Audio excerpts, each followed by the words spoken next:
Bonjour tout le monde. Alors là, c'est pas une vidéo de décryptage ou de quoi que ce soit. C'est simplement que je viens de découvrir, de comprendre, d'apprendre des choses sur la situation des pompiers. Alors évidemment, tous les gens qui sont déjà au courant, merci de pas mettre des commentaires et se moquer de moi. Par contre, moi, comme je découvre tout ça et que je trouve ça absolument scandaleux, je partage. Je trouve ça très instructif. Voilà, encore pour des raisons de fric. Que l'État se fait sur le dos des pompiers, voilà une explication qui va intéresser tout le monde. En plus, il se trouve qu'il y a beaucoup d'incendies en ce moment dans le sud de la France, mais c'est un autre problème. Pour vous, c'est une question de moyens ou c'est le système qui ne tourne pas rond? Alors pour nous, il y a largement des deux. En fait, c'est une question de moyens par rapport au système dans son ensemble. Quand je vous dis, c'est le système de l'ensemble des services publics ou des missions régaliennes, comme vous souhaitez l'appeler.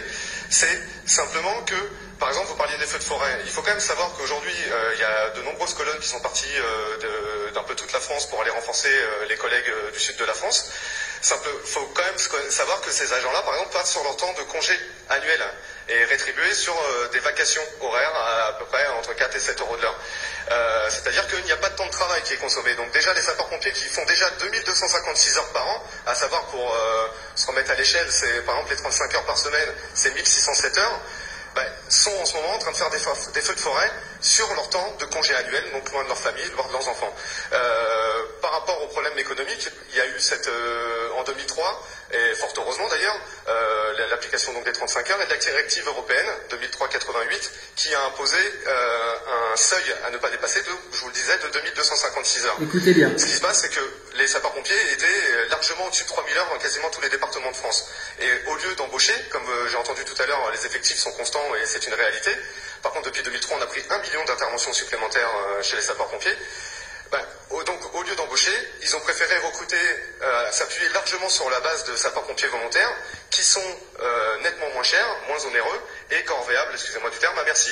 C'est-à-dire que aujourd'hui, dans les casernes de sapeurs-pompiers, surtout dans les grosses agglomérations, dans les milieux urbains, il y a quasiment la moitié des gardes sont tenus par des sapeurs-pompiers volontaires, sauf que la population n'est pas capable de se rendre compte, sauf qu'on a deux statuts différents. On a des évolutions de carrière qui sont différentes, c'est-à-dire que les sapeurs-pompiers volontaires évoluent plus vite, et tout ça, ce n'est pas du tout une mise en cause des gens qui le font, parce que c'est un acte citoyen que nous respectons tout à fait, sauf que c'est instrumentalisé, utilisé par les départements, par nos dirigeants et par l'État, comme une main-d'œuvre pas chère, malgré toutes les directives justement sur la santé et la sécurité au travail de l'Europe, qui normalement devrait s'imposer à l'État français. Merci beaucoup, Peter Gourdin.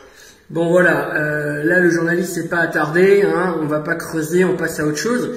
Donc voilà, c'est très important, je vais pas en rajouter. Moi, ça me permet de mieux comprendre.